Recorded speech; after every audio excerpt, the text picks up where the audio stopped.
오늘의 10분 말씀. 잠언 22장 1절부터 16절입니다. 1절 한 절 읽도록 하겠습니다. 많은 재물보다 명예를 택할 것이요 은이나 금보다 은총을 더욱 택할 것이니라.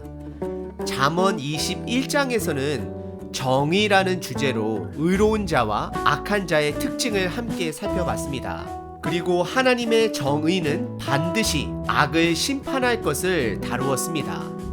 오늘 잠언 22장 전반부에서는 성경적 재정 관리에 대한 지혜를 가르치고 있습니다. 물질은 하나님께서 우리들에게 허락하신 도구입니다. 우리는 물질로 하나님의 좋으심을 드러낼 수도 있고 나의 이익을 위해 사용할 수도 있고 어려운 사람들을 도울 수도 있습니다. 하지만 물질이 도구가 아니라 목적으로 바뀔 때 주변에서 악을 서슴없이 저지르며 물질을 모으는 사람들을 보게 됩니다. 이런 자들은 결국 하나님의 심판을 받게 될 것입니다. 물질은 목적이 아닌 도구가 되어야 합니다. 오늘 잠언에서 말하는 재물 관리의 지혜를 통해 나에게 주어진 재물을 더욱더 지혜롭게 하나님의 마음으로 관리하시는 자 되시길 바랍니다. 오늘 본문은 한 가지 주제를 담고 있습니다. 성경적 재정 관리라는 주제를 가지고 두 번에 나누어 지혜를 가르치고 있습니다. 첫 번째 부분은 성경적 재정 관리의 큰 그림을 우리에게 보여주고 있고, 두 번째는 실질적인 재정적 교육 내용을 담고 있습니다. 첫 번째 부분은 1절서부터 9절 성경적 재정 관리에 대한 가르침을 주고 있습니다. 1절은 주제를 먼저 우리들에게 알려줍니다. 그것은 재물은 도구이지 목적이 되어서는 안 된다라고 단호하게 말하고 있습니다. 1절입니다. 많은 재물보다 명예, 즉 사람의 존귀함을 선택해야 한다라고 말을 하고 있고요. 은이나 금보다는 은총, 즉 하나님과의 관계를 선택해야 함을 잠언은 말하고 있습니다. 사람은 믿음이 있던 없던 돈의 유익을 알고 있고 모두가 다 돈을 벌기 위해 수많은 삶의 시간을 투자하고 노력합니다. 그러다 보면 우리는 돈이 도구가 아닌 목적이 되어버린 나 자신을 종종 발견하게 됩니다. 그러다 보면 돈보다도 더 소중한 것을 잃어버릴 때가 많습니다. 잠언은 많은 재물보다 명예를 선택하라 말합니다. 여기서 말하는 명예는 원어에서는 이름이라는 뜻을 가지고 있고 우리의 정체성을 말하는 것입니다. 예를 들어 부모가 그냥 돈만 벌어오는 역할만을 해서는 안 된다라는 것입니다. 부모의 역할을 해야 된다라는 것입니다. 재정적 책임은 부모의 한 작은 부분입니다. 전부가 아닙니다.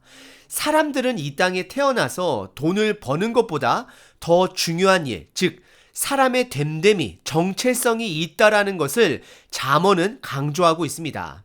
그리고 은이나 금, 즉 현대 시대에도 금리라고 불리는 재정의 척도가 되는 금보다도 은보다도 하나님의 관계가 더욱더 중요함을, 우선순위 되어야 함을 잠언은 강조하고 있습니다.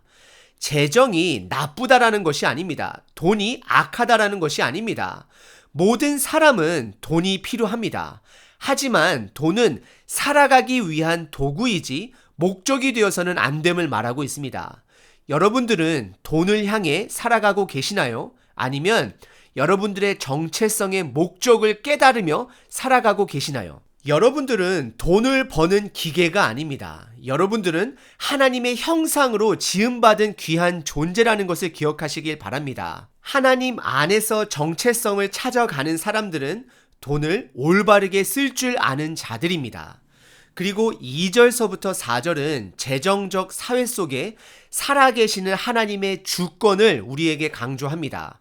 2절에서는 가난한 자와 부한 자가 함께 살아가고 있음을 잠언은 말합니다. 그리고 가난하던 부자이던 직업의 귀천이 상관없이 모든 사람들은 다 하나님이 지은 귀한 존재다라는 것을 강조합니다. 그리고 이어서 3절은 슬기로운 자는 재앙을 보며 숨어 피하고 어리석은 자는 재앙을 피하지 않고 그냥 지나가다가 피해를 받는다라고 말을 합니다. 우리 사람은 하나님이 아닙니다. 신이 아닙니다. 우리는 한계점을 가진 자들입니다. 연약한 존재입니다. 그래서 우리는 하나님을 신뢰해야 되는 존재라는 것을 깨달아야 한다는 것입니다. 그리고 4절에 보시면 하나님의 주권을 인정하는 겸손한 자, 그리고 하나님을 두려워할 줄 아는, 즉 하나님을 경외하는 자는 하나님으로부터 재물과 영광과 생명으로 축복받을 것을 말하고 있습니다. 결국 잠언이 강조하는 것은 재물을 얻기 위해 하나님 앞에 겸손하고 경외하는 자가 아니라 내가 지음받은 피조물이라는 것을 인정함으로 하나님을 신뢰하며 살아가야 될 것을 강조하고 있는 것입니다. 그리고 5절과 6절은 반드시 젊은 자들에게, 우리 자녀들에게 가르쳐야 함을 말하고 있습니다. 다음 세대 자녀들에게 부모나 교회는 4세부터 성경적 재물관을 반드시 가르쳐야 합니다. 그리고 5절에 돈이 도구가 아닌 목적이 되어버린 패역한 자들은 결국 가시와 올무라 표현하며 그들 삶 속에 덫이 있을 것을 말하고 있습니다. 우리 주변에는 돈으로 사기를 당하시는 분들이 적지 않습니다. 우리들이 살아가고 있는 이 세상은 안타깝게도 덫이 있는 세상입니다. 우리는 하나님의 말씀의 지혜로 그 덫을 분별할 수 있어야 합니다. 그래서 5절에 영혼을 지키는 자, 즉 하나님의 말씀의 법대로 살아가는 자들은 이런 것들을, 덫들을 구별하고 분별함으로 멀리한다라고 말을 합니다. 한 가지 세상의 덫을 예를 들자면 노력 없이, 대가 없이 쉽게 돈을 벌 수 있다라는 광고나 이런 말을 하는 사람들은 우리들이 멀리 하셔야 되는 것입니다. 그리고 6절에 아이가 크기 전에 마땅히 하나님의 재정관리법을 가르쳐야 함을 강조합니다. 그럼 늙어서도 그것을 떠나지 않는다 말합니다. 반대로 보시게 되면 어려서부터 그러한 부분들을 가르치지 않으면 그들은 하나님의 재정법을 떠나게 되고 결국 세상의 덫에 걸려 살아가는 자가 될 것이라고 성경은 경고하고 있는 것입니다. 그리고 7절서부터 9절은 결국 하나님의 심판이 있을 것을 선포합니다.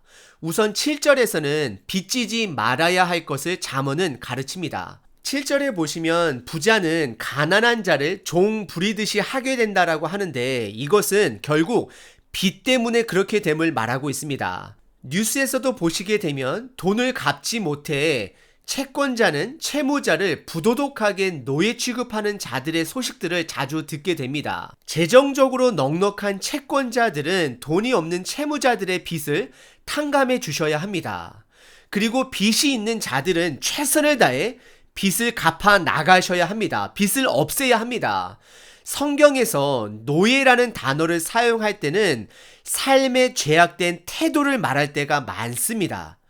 여러분들 물건을 구입하실 때 할부로 물건을 자주 구입하는 것도 어떻게 보면 죄악된 삶의 재정적인 습관인 것입니다. 나의 수준 안에서 지출을 할 줄 알아야 합니다. 관리를 하실 줄 알아야 합니다. 그리고 8절에서는 자연의 이치를 말하고 있습니다. 악을 뿌리는 자는 재앙을 거두게 되고 결국 멸망할 것을 말하고 있습니다. 여러분들의 재정적 습관을 한번 돌아보시길 바랍니다. 빛이 있는 자는 최선을 다해 빛을 없애기 위해 노력하는 삶을 사셔야 하고 빛이 없는 자들은 빛을 만들어서는 안 되는 것입니다. 그리고 재정적으로 넉넉하신 분들은 주변 사람들의 빛을 탕감해 주셔야 합니다.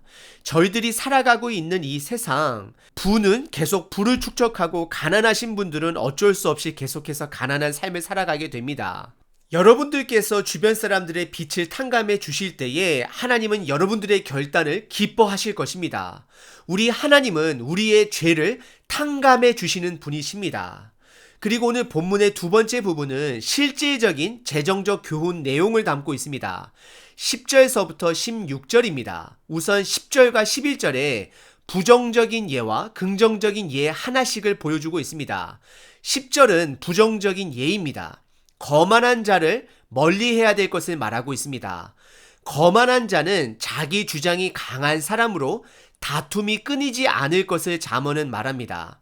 혹시 가정도 마찬가지겠지만 재정적으로 함께 일을 하는 사람들 중에 거만한 사람이 있으면 멀리 하는 것이 지혜롭다라고 잠언은 말합니다. 하지만 반대로 11절에 마음의 정결을 사모하는 자, 즉 선하게 살려고 하는 자, 하나님의 말씀의 기준을 지키려고 하는 자들의 입술에는 덕이 있으므로 임금이 그의 친구가 된다라고 표현하고 있습니다. 이것은 하나님의 말씀의 기준을 가지고 사는 자들에게는 명예와 영광이 있을 것을 잠언은 말하고 있습니다.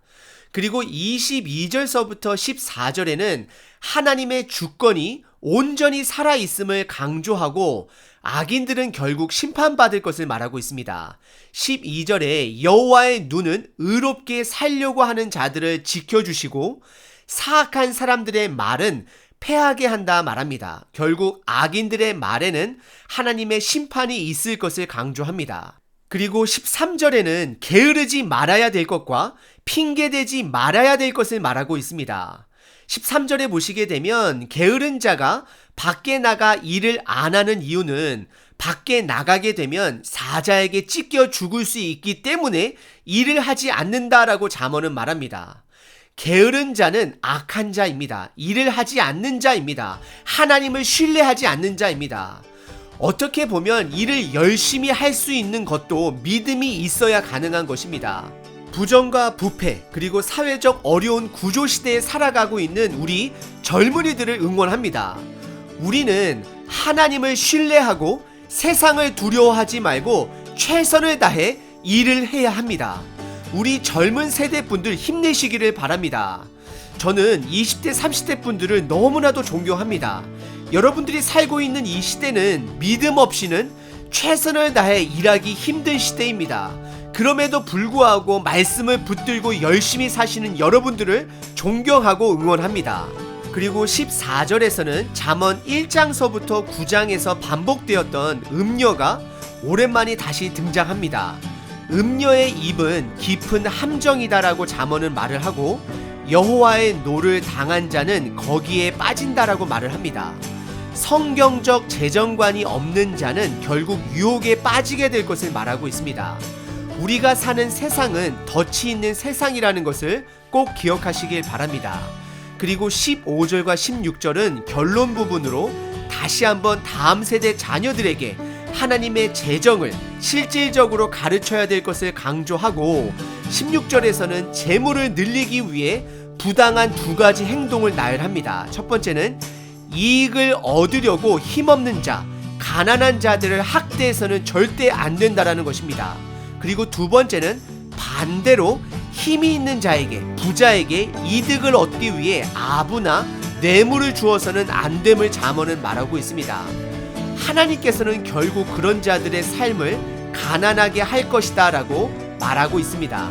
오늘 본문은 우리들에게 성경적 재정 관리에 대해 가르치고 있습니다. 간단하게 세 가지로 요약을 하자면 첫 번째는 하나님의 주권을 신뢰해야 합니다. 그리고 두 번째는 우리 다음 세대 자녀들에게 자녀가 어렸을 때에 반드시 성경적 재정관을 가르쳐야 합니다. 그리고 마지막 세 번째는 믿음의 사람은 세상을 두려워하지 않고 하나님을 신뢰함으로 세상에 나아가 최선을 다해 일해야 함을 말하고 있습니다. 오늘 하루도 하나님을 신뢰하고 최선을 다해 일하시는 하루 되시길 바랍니다.